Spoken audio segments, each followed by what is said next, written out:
Where's the use of stopping in the office today? Ain't nothing down here today. Amos, I gotta figure out the situation. So I thought we could stop in here and figure out what we're gonna do. Just think, Ruby Taylor coming home tomorrow. I can hardly wait, you know it. I gonna wash the taxi cab before I go to bed tonight so it'll be all shined up before I go down to meet her. You don't want to spend all day tomorrow, though, talking to Ruby Taylor. Boy, we gotta make some money. The way we is going, we're gonna be in the poorhouse.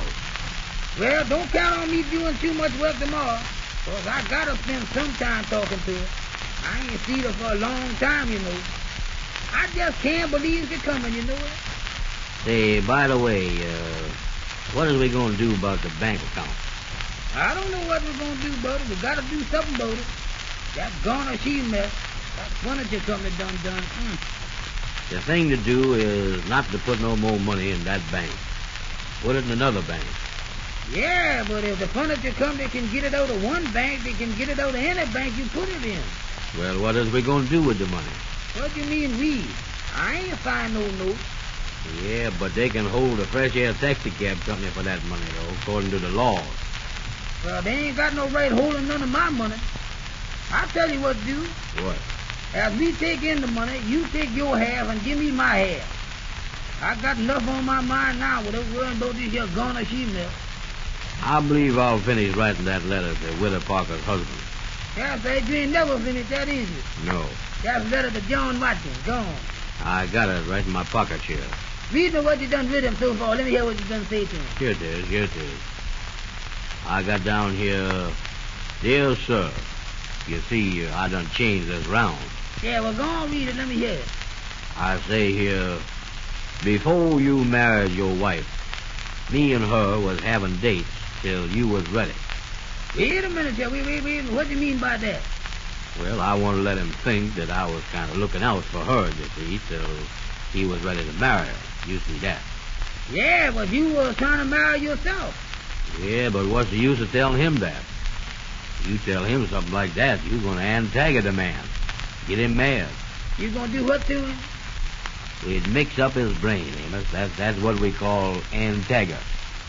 I done heard of a lot of ants, but I ain't never heard of antagger. Read me what else you got down there. Then I say here, I wanted her to clean up everything so you wouldn't have no trouble. You trying to make him think that you was doing it for him, huh? I was just using chirology. Using what you say? Chirology, Amos, chirology. Oh, you is, huh? Yeah. Then I say here, don't say nothing to her about this, but she owes for some furniture, and I figured that you didn't want to worry about nothing on your honeymoon. So I signed a note for the furniture, and now they is done garnished. Wait a minute. That's garnish, ain't it? Well, that's where we go into the past tense, you see. You drop the she. You dropped the she, huh? Yeah. You ought to dropped her a long time ago before you signed that note. That's what you ought to do. I ain't talking about her, Amos. I'm talking about she on the end of garnish. Well, what about these tents that you talking about? We is past them. Oh. Oh, what? Just plain old. Don't come around here owing. Boy, I owe enough without you owing. Well, go on, read me the rest of it. I say here, so I signed a note for the furniture, and now they is done garnish the money. They ain't garnish the money, though. They garnish you. No, they garnish the money. They ain't got me tied up. I can walk around. The money is the thing they got tied up. Yeah, I guess you're right about that. Well, then I say here, let me see, wait a minute. Go ahead. I don't think the furniture company is mad. All they want is the money. See? Yeah, that's all they want, all right, is the money. Now, what else is I going to say to them? That's what I got to figure now. Well, you say, then I stay here, you start out there, but you ain't finished that, huh? No, I ain't finished that yet. That's what I got, you see. I got to figure out now what to say to them. Well, what do you think you're going to say to him? Well, You want him to pay the note for your wife's furniture. That's what for his wife's furniture, don't you? Yeah. Well, why don't you just tell him that then? I've got to reproach the subject, Amos. Don't you see? So that when the letter hit him, he won't know what hit him, you see. What do you mean? Well, I can't come right out and ask the man. I might register to him. Something like, say, it ain't gonna make me mad if you pay the note. Or something like that, you see. I say it ain't gonna make you mad. By the way, don't plan on me driving that taxi cab tomorrow night, 'cause I going over to Ruby Taylor's house. Here I is trying to write a letter, and you talking about Ruby Taylor. Well, she coming in the morning. I can't help but think about it. Well, now, let's get back to the situation. Now, what is you gonna do? I gonna meet the train. I ain't talking about that, Amos. I was talking about this here garnish business. Well, I think about Ruby Taylor coming in the morning. That's what I think about. Boy, I'm so happy I don't know what to do. I don't care what they're going as long as I can see my darling tomorrow. How would it be for me to garnish your husband? What do you mean, how would it be? Think he'd like that? You better not mess with her husband. He's a big businessman. Well, he ain't no bigger than I is. I was big enough to get garnished, ain't I? Well, you go ahead, do what you want to do. Hereafter, just give me half of the money before you put it in the bank, that's all. Well, now, listen. I'm going to tell you something else that happened yesterday that I ain't told you about. Don't tell me no more bad news now. All I want to do is to go down and meet Ruby Taylor in the morning and be happy just one more day without hearing some bad news. By the way, she ain't seen the taxi cab, since we done painted them stripes on the diesel.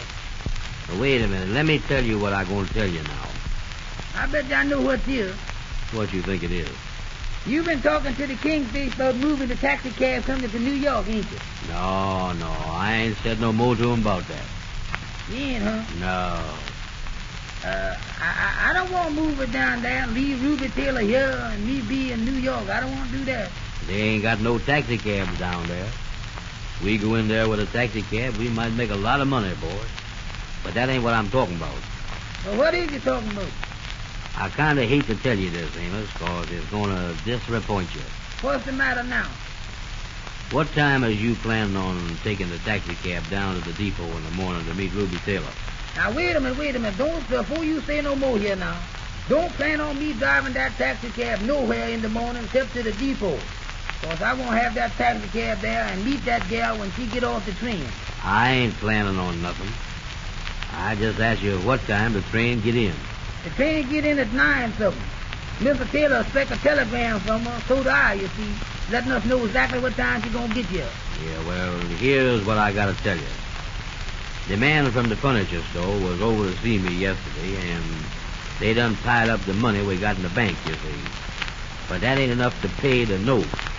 And he say that if the balance of the money ain't in his hand by 8 o'clock tomorrow morning, they is going to take the taxi cab away from us.